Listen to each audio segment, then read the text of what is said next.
I'm Loki Karuna, and this is TRILLOQUY. Thanks for coming back, and welcome to new listeners. I'm hearing from a few of y'all, actually, who are just now discovering this show, so thanks so much for tuning in. You can learn more about TRILLOQUY, you can thumb through past opuses, and you can donate at TRILLOQUY.org, TRILLOQUY.org. Very happy to bring to you today a dialogue between myself and Devin Moore, who is a member of the Isidore Quartet. This string quartet was formed at Juilliard some years ago, and they started picking up some real steam, some real traction after they won a major string quartet composition called the Banff International String Quartet Competition. If you don't know what that is, don't worry, I didn't either. So that's one of the things we talk about in our conversation. But since that win, they've been traveling the world, and as of April of 2026, they released a new album called Adorations. Maybe you've never met someone who gets to make their whole living playing in an orchestra. Sorry, not an orchestra, a string quartet, something even more obscure as far as the professions in classical music. So yeah, really interesting to get this perspective. It was an interesting chat for me, particularly because as longtime listeners know, I'm not particularly interested in music that I see as perpetuating Eurocentric norms around classical music. But Devin brought some perspectives into the life of a professional string quartet member, especially a person who's Black, that I think is very useful to the overarching conversation surrounding decolonization. So I hope you can get into what we're talking about today. To get us there, here's a snippet from that album, Adorations, that's now out. This is a bit of a work called Adoration by our beloved composer, Florence Price. Beautiful music as a prelude to our beautiful conversation.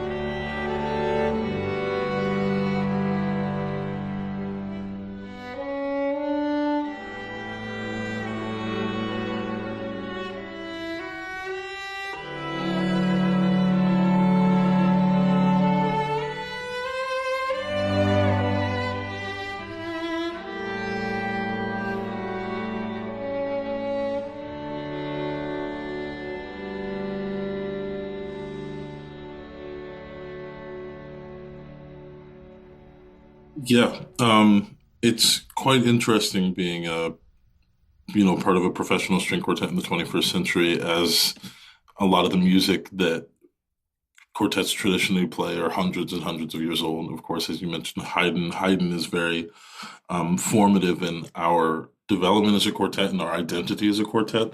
But I think one of the most important things to us that's part of our mission statement that we adopted from the Juilliard String Quartet is to treat the old like it's new and the new like it's old. And so it's this fascinating medium of art making that is constantly tethered to its beginnings with Haydn, with Mozart, with Beethoven, but it continues expanding into the future. And so for us, being able to work with living composers, work on modern contemporary music, and constantly foster those tethers between the old and the new, creates for, exciting interpretations. We can really inform the way that we treat old music or classical music with new sensibilities, as well as with contemporary music. We can approach it with the same type of dedication and intellect that we approach Haydn, the music of Haydn, Beethoven, etc. So yeah, it's been really interesting. It's in developing our voice as a quartet, as 20-something-year-olds living today, as we approach music that has been played many, many times again. It's fascinating to see just how different it can be every time. Even for us, from when we started to where we are now, we sound like a completely different string quartet. Mm-hmm. Yes, some might argue, maybe even I might argue, that you can teach an old dog, new tricks, but it's still an old dog. So when it comes to putting new music within this string quartet form, I wonder how you see Isidore challenging or shifting the cultural tradition around the string quartet, not just the aesthetic tradition. Mm-hmm. I think for us, the most important thing is finding music that the four of us connect to. And we are all incredibly different people, and we all come from incredibly different backgrounds with different tastes and, musical genres that we gravitate towards. And so when we're approaching some of the old music, we're bringing in all of those influences. But with new music and contemporary music in particular, um, I think the four of us are just interested in exploring things that we haven't explored before. And so both seeing the responsibility of being able to bring modern composers or underrepresented works, whether that be based on the composer's background or just works that um, are not as well known. If we find them interesting, then we play them. I think it sounds a lot simpler than um, it's very complicated in practice, but in concept, it's quite simple. It's that if we're interested by this music and we want to explore it, then that's something that we find a way to integrate into our programming. What constitutes for you something interesting? What are the qualities that you're looking for? Hmm. I personally love music that is somewhat programmatic, and so that has a story, a narrative. I think a narrative is a very important thing to us. It's something that we sort of uh, put on. We'll create narratives when we're playing a Haydn quartet or a Brahms quartet, and it's a way for us to sort of step back from the instruments and understand, like, as artists and musicians and as humans, like how we feel about something or how we want the trajectory of the story to go. We try to make sure that every single one of our concerts is a narrative in itself. And so when I'm looking at contemporary music, finding, and it doesn't necessarily have to be an explicit story per se, Hmm. but an interesting perspective on something, or taking an old form like a fugue or classical structures and seeing how far you can push the boundaries of those with a modern perspective is super interesting to me.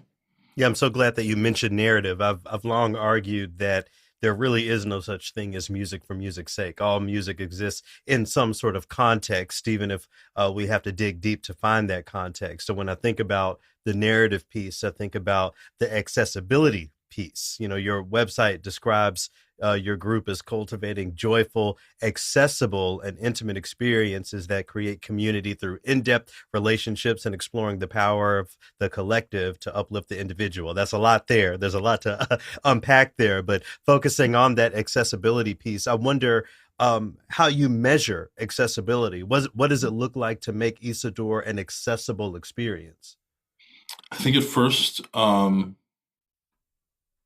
way that we look is already making things more accessible to people that have traditionally not been included within this industry. Hmm. And so to have two Black musicians on stage, I think when I was a kid, seeing other people that looked like me, it's even hard to put into words. Like, of course, it's important and it's exciting, but like it's that thing that's in the back of your mind all the time. The first time you see it, where you're like, oh, it's this kernel of possibility and opportunity that I think is really important for young musicians and young musicians of color. I also think that our programming comes into play as well, is that we do try to provide a wide breadth of music making, so that people that are interested in new music um, are can be drawn in by a piece, and then they're sort of taken aback to the fact that our own interpretation of an old per se quartet, it has a completely new perspective, and vice versa as well. Uh, Another element I would say is community outreach, and so the accessibility and the community aspects sort of very much blend into one. Is that we try to foster a sense of community by ways of not only performing in spaces where music is not traditionally there, or where people don't necessarily have access to live music. We've worked with Project Music Heals Us, which is a nonprofit organization that provides music to people in hospices, in child reform centers, in prisons. And Mm. those have been some of the most formative and impactful musical experiences for us as a quartet. Um, and also, just as people, we try to like talk to people and Yeah. we talk from not only from the stage but after the concert, and just like build a one-on-one connection as like human to human, um, because we're sharing with the audience. It's sort of like a gift giving experience, but without that audience, there's no one to give anything to, and there's nothing to receive in return. And so it is a two-way street, and we try to think about that as much as possible. So I think it's many different facets. There's a lot of prongs sticking out, but the accessibility aspect of the quartet is very important to us because we want people to come to our Yeah. concerts. We want people to feel welcome in these spaces, to want to hear our interpretation of something they think that they might not even enjoy. That's sort of where, I guess I don't want to use the word success, but that feels like a mini win for us, is that people are interested to hear what we have to say about anything, really. Yeah, you started your response by talking about identity, the fact that two of you are black, are people of color. I've been reading some things, and I'm thinking about this, considering the degree to which Isidore travels globally, not just nationally. I've been reading some things about conversations surrounding the black head nod, how you go certain places and every person of color may not identify in the same way. So the camaraderie that is built between and amongst people of color may not necessarily be a global phenomenon. I wonder if you can speak to how this identity piece shows up. If you're somewhere, if you're in Frankfurt, if you're in Minnesota, and there happens to be some black folks in the audience, I wonder how that identity piece shows up. Are you able to give the head nod? Are you able to go out into the audience and talk to them afterwards? I wonder if you have any stories or anecdotes to share there. Yeah. I mean, I think the thing, and Josh can probably corroborate this as well, but I think one of the things that is important to us is that we are forward about the fact that diversity is important to us, but it wasn't like the driving factor as to why we played together. The reason that the four of us played together is because the four of us connected as individuals. Hmm. And so I think one of the most important things I try to do is just like really be my authentic self whenever I am traveling everywhere. And I think being able to see somebody that looks like me or that looks like themselves also just be themselves is what fosters more of that connection everywhere with people of color everywhere, rather than hyperfixating on that aspect of things. And yeah, it's different in a lot of different places, but we have a very diverse audience all over the world, and we've gotten a chance to, we can probably talk about this later, but Billy Childs is a very important composer to us, and we're working on a Hmm. commission with him right now, and he's, a six-time Grammy Award-winning jazz pianist, and also an incredible human being. But being able to share another Black musician's work has been one of the jumping off points to your point earlier, where it's like there's that connection, um, and just like representation of Black people in classical music, and in music in general. So again, I think it's different everywhere. It's been interesting flying all over the world, but then I realize, whether we are in France or Germany or the South or up in Canada somewhere, it's like that head nod. I love Hmm. that, is sort of, and I think it is universal, right? It's sort of just an acknowledgement that, like, it's good to see us in these spaces. Yeah. Wow. Wow. So, as I think about the different places you travel and you mentioned the diversity of these audiences, I wonder if there are audience segments, types of venues, spaces that you haven't been able to engage as a quartet that you hope to expand to be able to engage. Mhm. What's missing from what you're seeing from the stage? Yeah. Um, I guess on a macro scale, there are places in the world that we haven't gotten a chance to go to yet that we'd really love to.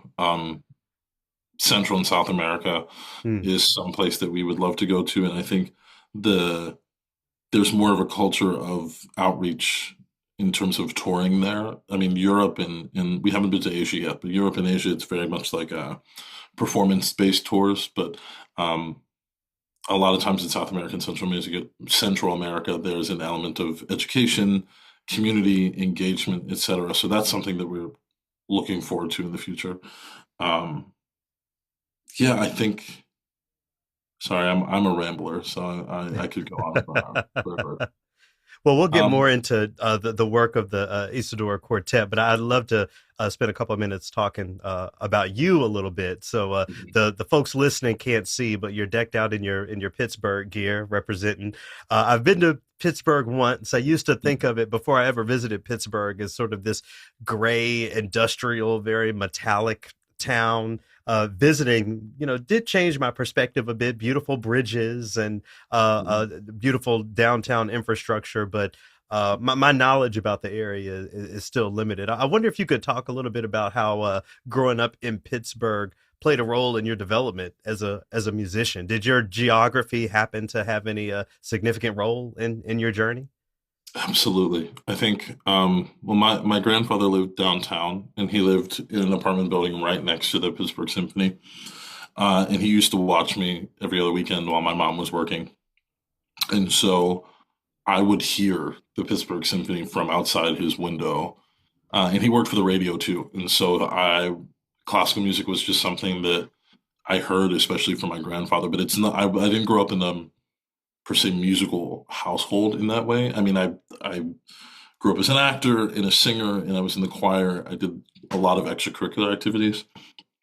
But everyone thought I was going to play football because I'm 6'4" and I look like a linebacker in Pittsburgh, of course. Um, and so when I got to elementary school and I said I want to play the violin, my mom was like, "Cool, you could do whatever you want. You're just not allowed to quit for a year, and then if you hate it, you can quit." And so from the first day I brought it home, I was like, you're not supposed to touch the bow for the first few weeks. And I picked up the bow and I was in my room and I was trying to be real quiet. And my mom said she heard me and she said it didn't sound that bad, so she let me keep going. She thought it was going to sound much worse. And from that point, I was sort of hooked on playing an instrument. And the great thing about Pittsburgh, too, is that the cultural scene in Pittsburgh, I think, fostered so much in me as a musician. No, I would spend my weekends busking downtown, the Oh, Pittsburgh Youth wow. Symphony, the chamber music. I mean, the Pittsburgh Symphony is one of the best symphonies in the world. We had the Pittsburgh CLO.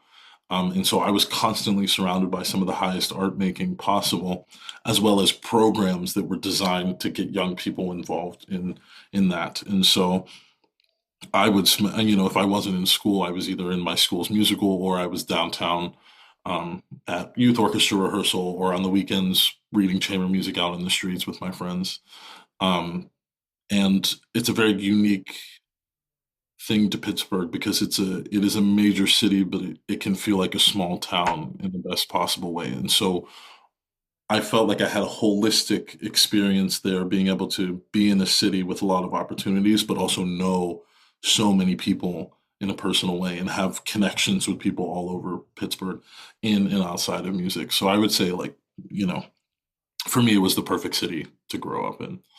So where did the viola come into play? How did that happen? Ah, so I I fell in love with viola through chamber music, and so um, one of my really good friends, who was also a violinist, ended up switching to viola because we needed more violas for our youth orchestra program. And we were in a quartet together for many years, and so we would spend some of our summers up at Chautauqua in New York or in Oberlin for chamber music and things like that. And we would just switch instruments, and sight read string quartets. And when I got the viola in my hands, I just immediately fell in love with this like perfectly imperfect instrument that was Hmm. very close to the human voice. And it like opened my eyes because it sort of like sticks you in the middle of a string quartet, right? You're sort of like the blood vessels or like the muscles and things where it felt like I had influence in a way that wasn't so explicit but was super impactful. Um, and then you have your moments where you get nice solos, and then you have your moments where the cello's above you and tessitura, so you're sort of like a bass instrument, or you could be up in the stratosphere. And so I loved the world of possibilities with the instrument, and I loved that it wasn't a perfect instrument, that it has, um, viola jokes aside, like there's a lot of physical ramifications that don't allow for the viola to do the things it's supposed to do. Hmm. And I don't know why I was like immediately addicted to it. And so after my junior year, after my junior year, I started taking viola lessons, and I had an incredible teacher in the symphony that prepared me in 4 months for for college auditions. So, When you talk about your trajectory and all of the things that led to who you are today as a professional musician, I'm not mhm, hearing you speak much about diversity initiatives mm, and fellowships. When I was coming up, it was all but assumed that if you saw a black person on stage or doing something, that they were the beneficiary of some sort of diversity program. Was that mhm. the case for you, or is your trajectory completely separate from those systems? I think yes and no.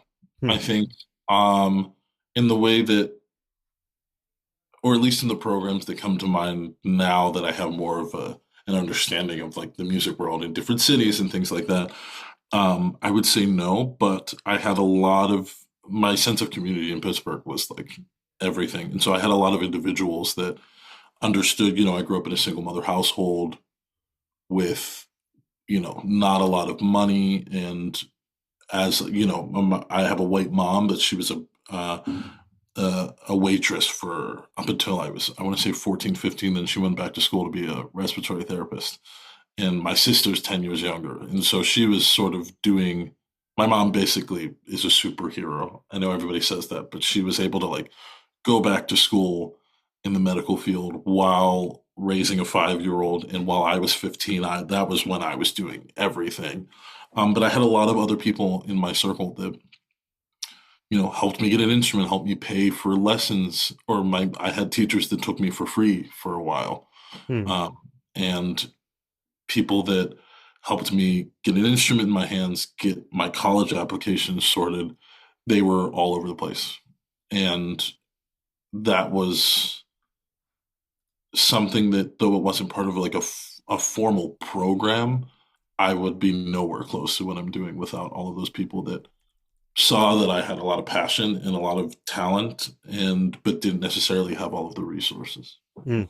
Yeah, I'll preface this next question by saying, this is the Triloquy podcast, so I do feel compelled to ask a question, maybe that you've gotten before, maybe that you haven't gotten before. When you talk about growing up in a single parent household, I wonder how you live in that truth without perpetuating amongst predominantly white classical music communities this idea of the poor black kid who only had one mom Mhm. who is a waitress. I mean, it's so easy for that story just to be a part of any black musician's trajectory, even if just assumed. That really is your story. I wonder how you balance your truth with narratives that people can run with in this field.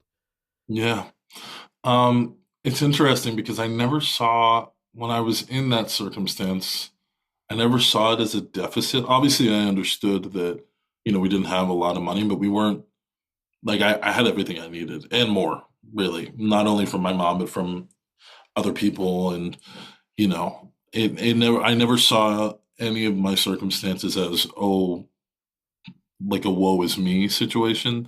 And part of that was because, I had this sense of community around. And I think another element was that like I showed up, and whether or not whether or not how I got into the room, when I was in the room, I was going to prove to you that I deserve to be in the room, and not with Yes. like a vindictive spirit at all. It was just like, that's my personality. It's like when I do something, it's going to be 110%. And I've been like that since I was a kid.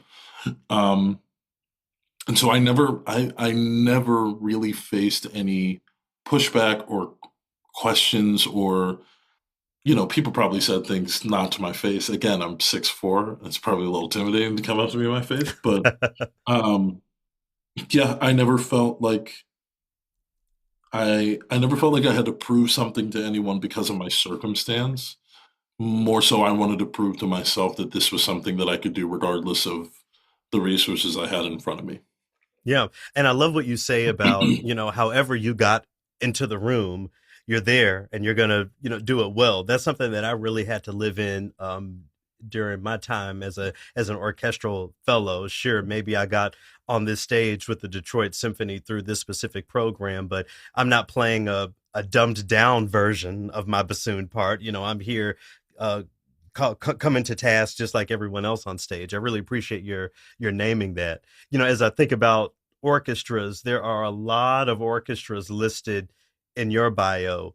Um, was an orchestral career something that you were in pursuit of before Isidore happened? I wonder how your orchestral experience informs what you're doing now as a chamber musician. Mhm.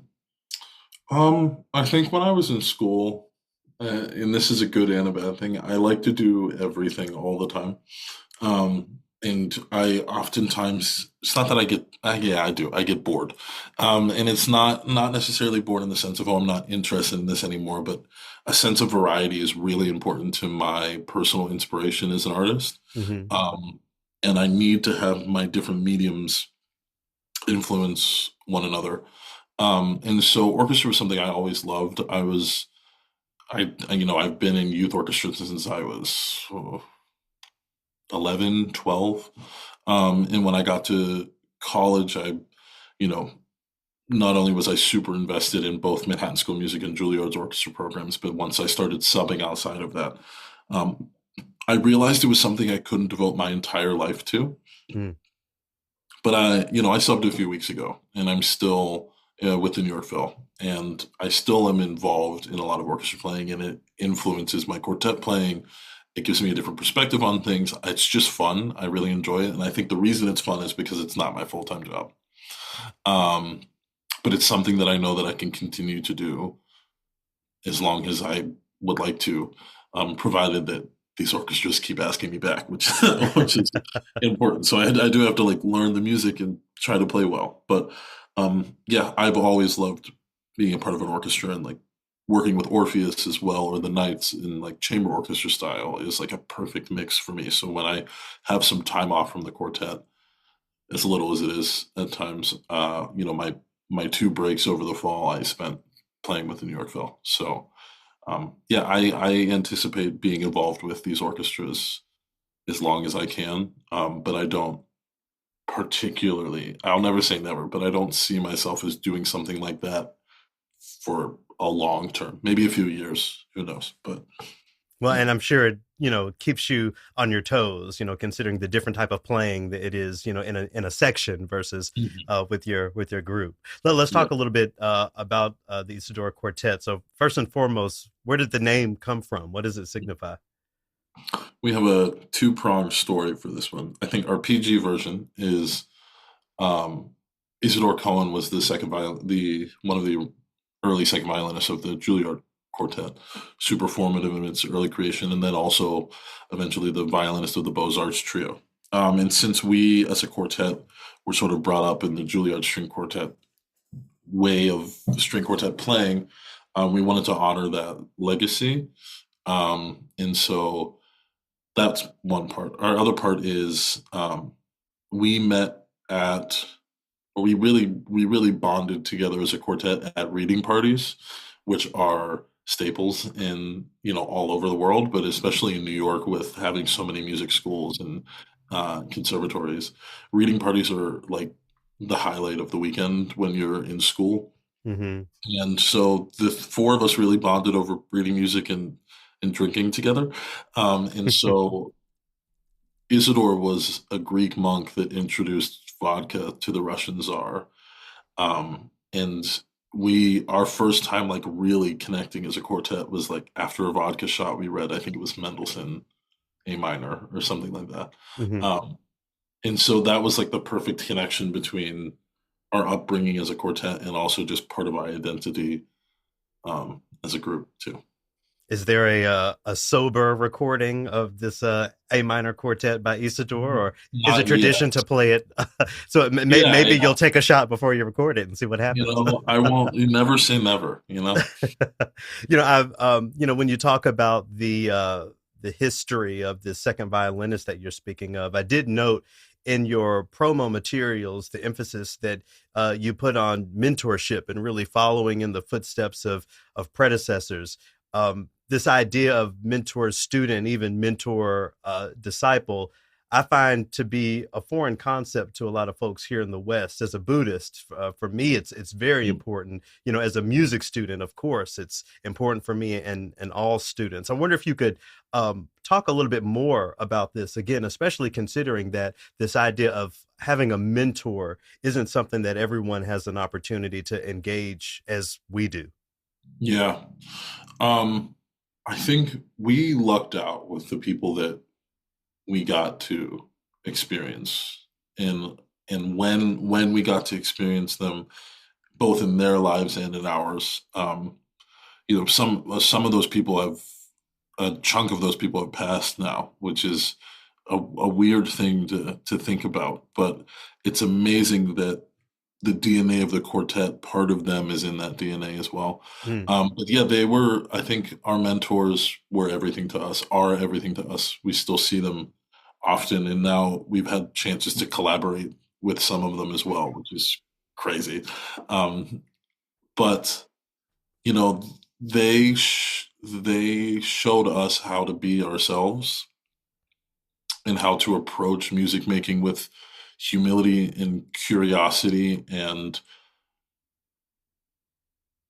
like it's hard to encapsulate like how they've changed our lives as musicians and as Hmm. people. I think it's more important as people, right? The the way I think about life now is different because of these teachers that I worked with, and it just so happens that music is a big part of my life, and it is for them as well. So that's the vessel that they were able to transmit information and experience. But when you zoom out, it's like they're like showing me how to live my life in the way that I want to discover that, or like the way that I would like to do that, or for the four of us. And so yeah, they changed everything. I mean, Joel Krosnick, um, Roger Tapping, Laurie Smuckler. I mean, almost all of the living members of the Juilliard Quartet, the Brentano String Quartets. Like I could go on and on and on, but every single one of these people have like added their DNA to the group, which is it's cool. It's like you get to sort of track the legacy of string quartet playing through mentor student, and once that starts to blur and mesh together, it's like we are sort of the result of all the string quartets that came before us. That's beautiful. That's beautiful. When you talk about, connecting with these mentors on a people level, not just a musical level, I wonder what that looked like initially for you and your bandmates. I'll Mhm. say I'm sure that there were instances in which you were placed together as students, but how did the people connection of your quartet develop? Yeah. We actually met. So I met Josh and Adrian at the Aspen Music Festival in 2018. So I had just finished my freshman year at Manhattan School of Music, and they had just finished their senior years of high school and were about to start as freshmen at Juilliard. In that summer, I think I played in five different chamber groups with Josh, maybe six. So we immediately from the minute we first read together, we're just like, yeah, this clicks, this works. And then I did a very intense chamber music studio with Adrian. And so we sort of trauma bonded through that because it was 2 weeks of the most intense playing I've ever done in my life. And so when we got back to the city, we started reading together. So that's where the reading came into play, where I would go down to Juilliard, someone would rent out a dance studio and everybody would come down, you read, or you go to someone's apartment. And I met Phoenix through those reading parties as well. Um, and then you sit down, you're reading with a bunch of different people, and then you get this combo of the four of us and something just like, and you sort of you realize that you're not in the driver's seat or the passenger seat. You've like become the car. I know that Hmm. sounds really weird, but Wow. it's like Yeah. it's you sort of just like become this one organism. And not saying it was like we sat down for the first time and it was like the best quartet playing you've ever heard in your life and it was easy, but there was just something very different about the way the four of us connected. Um, and yeah, this was 2019. I ended up transferring to Juilliard to work with them, and we worked together for like 6 months, and then we got sent home for COVID. So then we Mm. couldn't really play together for a year and a half, um, which I think was good because we were super young I think some people were thinking about solo careers, some people were thinking about orchestra, and everybody was sort of at a very different place. So when we came back together in 2021, that's when I really understood that this was something that we wanted to pursue, whether that was outside of school or not, but it was like something that mattered to all of us because I could feel that everybody's priorities had reoriented towards this as something we just wanted to play chamber music really well. And we wanted to make our mentors like really proud. Yeah, one thing you're making me thinking about, you mentioned the Aspen Music Festival. It was 20, let me think, I think it was 2013 when I won my first orchestra job. And it was really being in an orchestra where I learned what so much of this stuff is. I had never heard of the Aspen Music Festival. My bassoon colleague is a graduate of the Curtis Institute. I had never heard of the Curtis Institute. I learned so much about this culture after was lucky enough to get into the field. I'm mentioning this because also in your promo materials, I think it's you who said something along the lines of it's hard to be in classical music and not know what Banff is. Banff is another thing that I was not familiar with, even in the field. So I wonder, for the sake of the sake of folks listening who don't know what Banff is, I wonder if you could talk about that and why it plays such a significant role in the development Mhm. of the trajectory of the Isidore Quartet.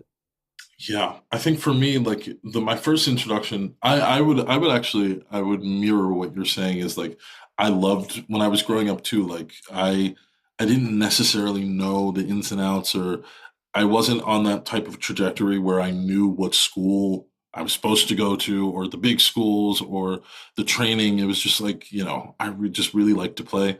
Hmm. It wasn't until I did the National Youth Orchestra in 2016 as a violinist my junior year. And that summer was the first time I was around a bunch of other people where I was like, oh, you're all curious, talented, passionate. And some of them have already done their conservatory auditions. I didn't even know if I wanted to audition for music school or what school. So that was the first time I got to talk to people that sort of knew a little bit more. Hmm. But Banff was one of the first things when I fell in love with chamber music and I would spend hours on YouTube looking up videos of quartets. I would run across the videos of quartets performing at Banff. Um, and it was some of the best quartet playing I had ever heard. It was a bunch of young people. Um, and so that was my first introduction to it. I probably was like, I don't know, 13, 14. I think it was the year that Dover won in 2013, I want to Hmm. say. Um, and so that I knew that it was an important thing, but I didn't know why or how. But I had come across it on YouTube. So I was like, this is cool and this sounds great. So when we flash forward to 2021 and we spend the summer at Kneisel Hall, um, as a quartet, we had just gotten back together after the pandemic. No one could really play chamber music for a year. That was an amazing experience in itself. But after that, we were like, okay, we'll apply to some competitions, and we did the honors program at Juilliard. Like we were still knee deep students. I had just started my master's degree, so like we were like, all right, let's just like do the thing that you're supposed to do, which is work Hmm. hard at this and see what happens. We had no expectations of getting into this competition at all. And people say that all the time, like, "Oh, I didn't expect." No, we barely had enough music to apply for it, and you're supposed to be a group for 3 years, and so we could like fudge around the lines a little bit because we started in 2019 Hmm. that we had been a group together, but we just decided to submit the application last minute, and when we got in, it was like the most amazing thing ever, and then it was an immediate holy shit, what are we going to do now? We have to learn all this music. Um, and so we just, we got with our mentors and they prepared us. And when we got there, I was so taken aback by how much it felt like a festival and not like a competition.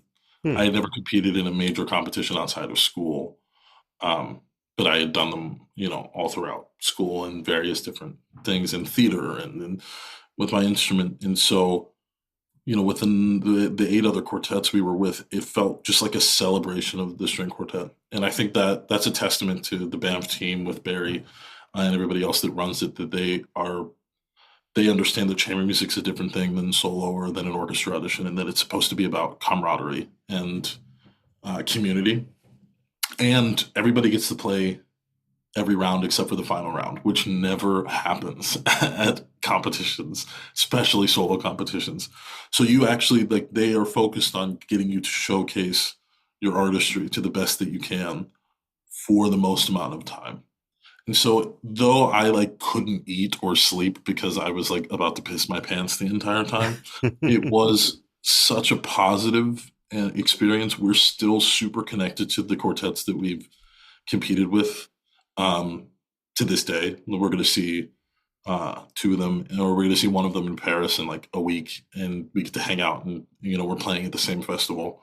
Um, but that was like until I went there, I really didn't understand the impact that Banff had on the world in Mhm. general, not even just classical music. Like I knew about the competition, of course, going there, but when I got there, the Banff Center is sort of like a mecca of art and nature and scientific research that's like so heavily supported by the Canadian government and is such like a hub of humanity, I guess, which sounds Mhm. so like ooh, but it's like the most magical place I've ever been.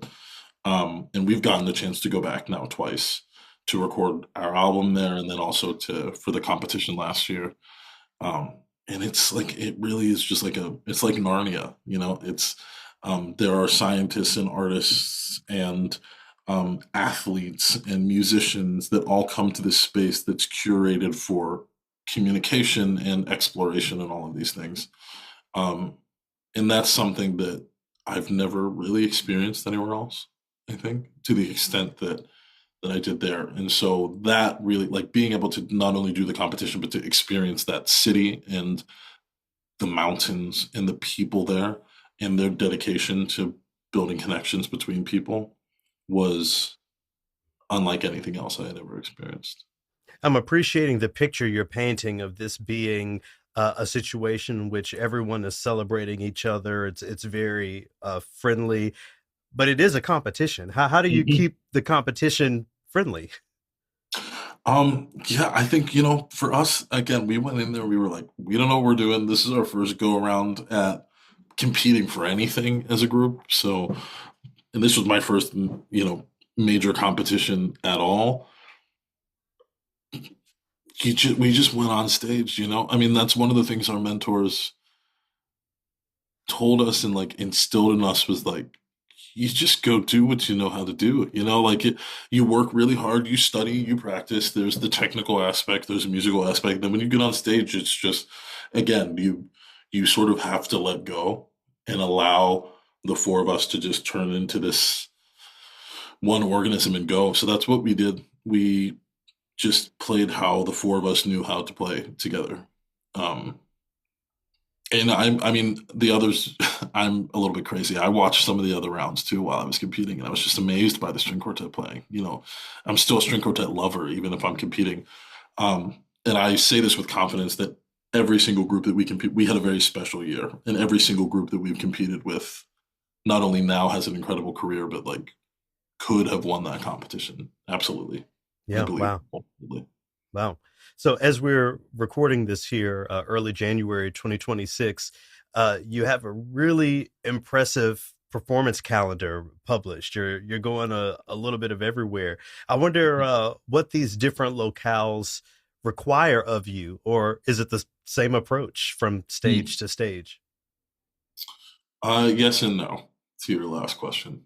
I think we have the same. Hmm, it can be difficult at times for especially some of these very big venues or these really, famous venues to not let it get inside your head. Mm, Um, but I think for us is it's, anytime those thoughts creep into my head, I remember what it's like to play for, four or five friends at a reading party where it's like, you don't care. you don't yeah. you don't give a shit about some of these extra little things and that like, puts the windshield wipers on and clears the way for actual music making. And so for all of these things, we some of the halls we played at, if you would have told me I was playing there a few years ago, I would have been like, what how did you how could you possibly have made it through that performance without passing out? Um but it's incredible to have the experience now of we played, I don't know, over 250, 300 concerts since Banff, which in 3 years. Wow. Um, and so we've built a trust with ourselves as individuals and as the group that like, we we know what we're doing to a certain extent. We at least know what we do. So there's a trust there, there's the experience, there's the practice. And so those opportunities to walk onto a new stage and explore. I think that like giving myself the agenda of exploration and curiosity takes it away from the fact that, the nerves can be a good thing. It means that I'm excited and I care. But if I think too much about the little details of, oh, is this in tune or is this good enough, then nobody Hmm. cares. Nobody else is really listening to those things as much as we are. We're neurotic and crazy. So yeah, giving the agenda of curiosity and exploration, I think, is what's been helpful, and um, that's sort of the way we approach no matter what stage, no matter how many people are in the audience or what country we're in. So as you talk about, Paris, I see Denmark and, all of these fabulous places on your schedule. What's the non-sexy part of this travel? What do audiences not see that Oh, how much time do that you plays a have? big role? Um, Touring is hard. I think that is something that I'm not a, it's hard to talk about too because what a lot of people see are these amazing things that are absolutely true. Like I've gotten to see so much of the world in such a short amount of time. Places that I never thought I would see in my life, which is amazing. It's a very demanding lifestyle, especially when we're in the thick of it. The past 3 years have been quite intense. You're sleep deprived. You finish a concert, say you do an 8 p.m. concert, you finish at 10. You go to a reception afterward. You don't get back to your hotel room until 12. You're asleep by 1. You're up at 4.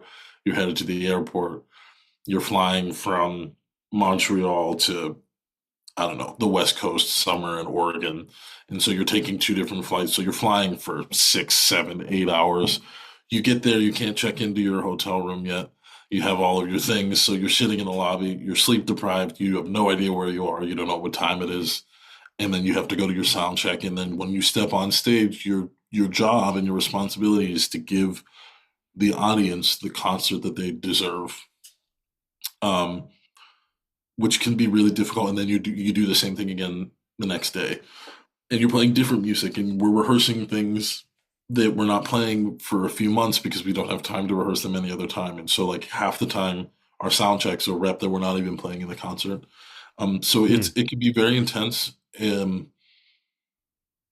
You have to sort of sacrifice a lot in order to do it. At least to the extent that we were doing it. Relationships, it can be very difficult to be away from friends and family for that amount of time.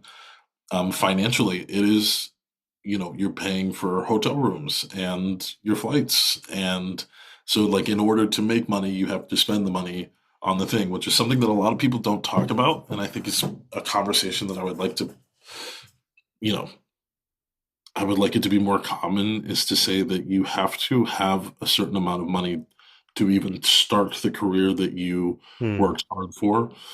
Um, which we were fortunate with the Banff Prize and with the Avery Fisher as well to have a cushion for the quartet so that we could start this because we started as an LLC. So like we run this business as well. Yes, we have a manager, but like I do all of our social media, I do the website, and our programming.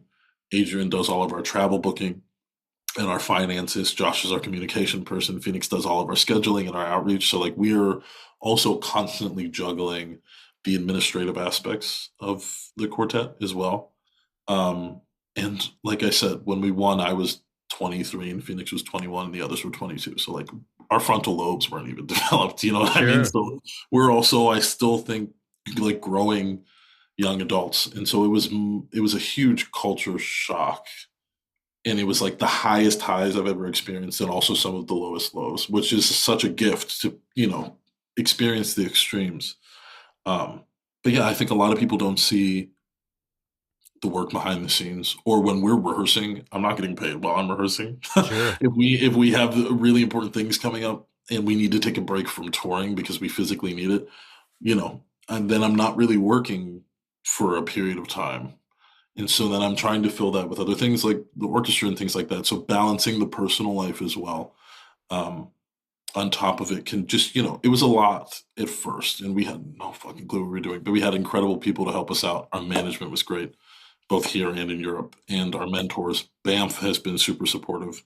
We worked with a therapist as a group, which from before Banff. So all of these things combined like helped us survive. But yeah, it's a lot. It's just a lot all the time. And I'm like planning things out for 2028 and 2029 while trying to figure out how to survive in 2026. So, Yeah, and I'm sure it's a bigger and longer conversation than what we have time for today. But I wonder how you would advise these people who really want to cultivate these careers, but don't necessarily have this seed money or these benefactors to help pay for this travel for these hotel stays. mhm, It sounds like that it's just a big logistical barrier for a lot of folks. absolutely. Maybe this is terrible advice. I just say jump into the deep end. I don't know. Like I moved to New York when I was for school, and I like never looked back there. And like there have been many a weekend where the bank account, my freshman year, I was like, I don't know how we're gonna make this work. Um, but you find a way because what else am I gonna do? Hmm. Am I gonna sit at home and do nothing because that doesn't cost anything? Um, I'm not a financial advisor, so no one should take my financial Sure. advice at all. But even outside of that too, it's like, I don't know how long I'm going to do this either. And I think we've been honest with each other in those conversations. And sometimes I feel like I'm the luckiest person in the world. And other times I'm like, I have to quit tomorrow. And those are just like real feelings that I have while doing this. And I find it so interesting that now that we've been doing this for a decent amount of time, it's still not that much, but at least touring wise, we're in our fourth year. Um, At least it's exciting. I never know what's going to happen next, even if things are being planned out constantly, or those moments where you're having a shit day, you're having this, and that, everybody's tired, and then you step on stage, you have one of the best concerts of your life. And there's no way to plan for that. There's no way to, we could have rehearsed a million hours too, and then had the worst concert of our lives. Hmm. So this element of spontaneity, I think, is what keeps me going with it. And the motivation to sort of jump into the deep end and figure it out is that once you're in there, you have to learn how to swim. That's There's right. no other option. And so I think that worked for me so far. I'll let you know if it stops working and I drown. Sure. But Sure. at the moment, I think I'm treading water. Well, at the beginning of this conversation, you talked about how you can become bored pretty easily, and maybe it's premature to think about life beyond Isidore right now. But I wonder if you are. Destiny's Child will always be Destiny's Child, and Beyonce became Beyonce. How are you thinking about your career 20 years down the line? I have no clue. I, I have other projects I'm working on now, and we are working together closely as a quartet to make sure that everybody has the balance to be able to do the other things that they want to do. Um, I have no idea how long it's going to last, and I think that's great. To be honest with you, is that um, I just get to explore, continue to explore, and there was a point in time when like the quartet took up so much time that the four of us had to sit down and be like, all right, we have to reorient some things. This is amazing that we're getting asked to play all these concerts, but I don't feel like a person anymore. And I need to feel like a person again so that I'd rather play less concerts better than Hmm. more concerts and be like a hull of a human being. Um, so yeah, I don't have a plan going forward. And that's kind of exciting. I mean, I have things that I like to do, and I have other projects that I have a nonprofit of my own with a colleague of mine, and I have the subbing, and also I'm exploring different things like getting back into acting and um, visual arts and things like that. And so at the moment, I'm just, for lack of a better term, dicking around. Well, congratulations. Well, I wanted to close by looping back around to some of this identity conversation we were having earlier. You know, it goes without saying that the four of you bring your various lived experiences to the table, but there must be shared experiences between you and Josh that are engaged and explored within the infrastructure of your group. You know, Mhm. as we begin to see more diversity in the classical field, in the Western classical field. I wonder what words you might have for musicians from historically marginalized groups as it relates to creating community among themselves within spaces that include white musicians. We aren't living in these separate but equal things, you know, as we once did. I wonder how you think about balancing camaraderie with cultural bridge building. Mhm. I'm gonna circle it back to the head nod. To have someone to give the head nod to, or just a look when when an audience member says something, you're like, "Whew, I'm gonna hold my tongue and I'm gonna navigate this." But just to have somebody else there that just gets it in all of its nuance, is awesome. And that's been, you know, I'm glad that I get to like do this crazy lifestyle with three other people and also with another black musician too. Um, because sometimes you just need somebody like to shoot the shit with afterward and just them understand you without even having to be eloquent or like explain it so deeply in words where you just go, bruh, you know? Um, and so yeah, that's been great. And also just I try to hang out with my other black musician friends a lot. And like I like to go out and dance. A lot of us like to go out to like to some of the clubs in New York and just like we will flail our bodies for hours. And so like we'll just like get a bunch of black musicians out and like we'll just go hang out. And just being around people like that, like we don't even have to talk about anything like diversity or anything like that explicitly, but there's this like blanket of understanding of everything. So to have that in the quartet is great. And then also to have two other musicians that like are so understanding and listening to us, but also like when we are the ones who are like, "Ah, I'm not going to deal with that. Adrian and Phoenix will be like, no, that's not okay. And so like I'm going to deal with it too, so you don't have to. That's cool. We just, you know, we kind of understand each other in those ways that I don't know, it makes it a little bit easier, I think. Yeah.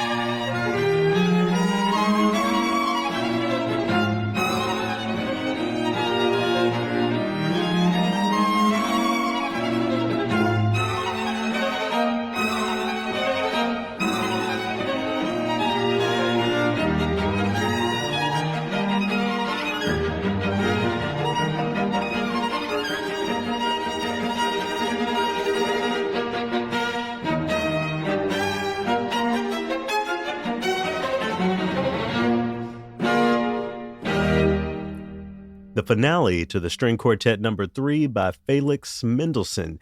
Devin Moore featured there alongside his comrades of the Isidore String Quartet, Adrian Steele, Phoenix Avalon, and our brother Joshua McClinton. You can hear that and lots more on their new album Adorations, available everywhere you listen to so-called classical music. Getting some flashbacks there, my days in live radio. So as I mentioned at the top of this opus, you don't typically find me engage in that brand of classical as someone dedicated to new music, to living composers, and decolonization, generally speaking. But what I do care about is the happiness of all people, first and foremost, as a Buddhist, but as an activist, Black people's ability to do what they want to do, including playing in a string quartet, if that's what they want to do. You know, something that the Buddhist philosopher Daisaku Ikeda always emphasized during his life was the power of dialogue for peace, how we can broaden perspectives and really humanize people in a way that general narrative can't. Ideas about a person can't, but direct dialogue can. Aesthetically, you know, it's really easy for me to pass on by when I hear music like that Mendelssohn, But knowing that Devin is involved gives me a broader perspective and adds a little color, no pun intended, to what would otherwise be just another classical recording as far as I was concerned. And when I decenter myself and think about Devin and Joshua and even the other two members of the quartet, I think about how their presence and the conversations they're able to have with folks as they travel around giving performances does the same thing in a different way, bridging gaps and expanding understanding. And, I have to be transparent. Even if I say that, I can't help but to feel like it's a means toward showing white audiences, or at least predominantly white audiences who would go to a string quartet concert, that some black people are acceptable or some black people are whatever, fill in the blank. I think this all points to sort of the racial karma of this industry and really the racial karma of our broader society. There's no way to erase race, to erase those experiences, despite some people's tireless efforts. And as was demonstrated in my chat with Devin, finding community within community, finding community within classical music, finding community within whatever infrastructure amongst people of color is very important. So I guess if there's any way for me to get to a point, what I'm getting at in this triloquy, it's the fact that decolonizing classical music isn't just about the music itself. And I'm talking to myself as well here. It's about the people within it and how we face challenging aspects of our history and our contemporary reality and find a new place and a new way to exist. A new place, to listen to Mendelssohn, a new way to talk about what it means to be a professional string quartet musician, a new engagement of the so-called canon for people like me, dedicated to recentering the what and the who associated with composer or the phrase classical music. Just finding that new way, that newness, I think is what I'm holding on to and thinking about most here.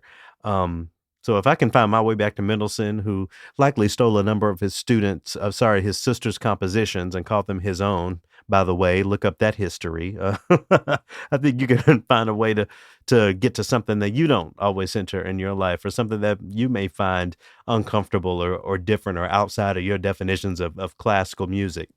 The goal, as far as I see it, is not to get more black folks playing this white music. The goal is to get all of us engaging all of us on a deeper level, including musically. This has to happen in every way we can think. I'll do my part if you'll do yours. Deal? Okay. Thanks for listening. Talk to y'all again soon. Nam myoho renge kyo. Peace.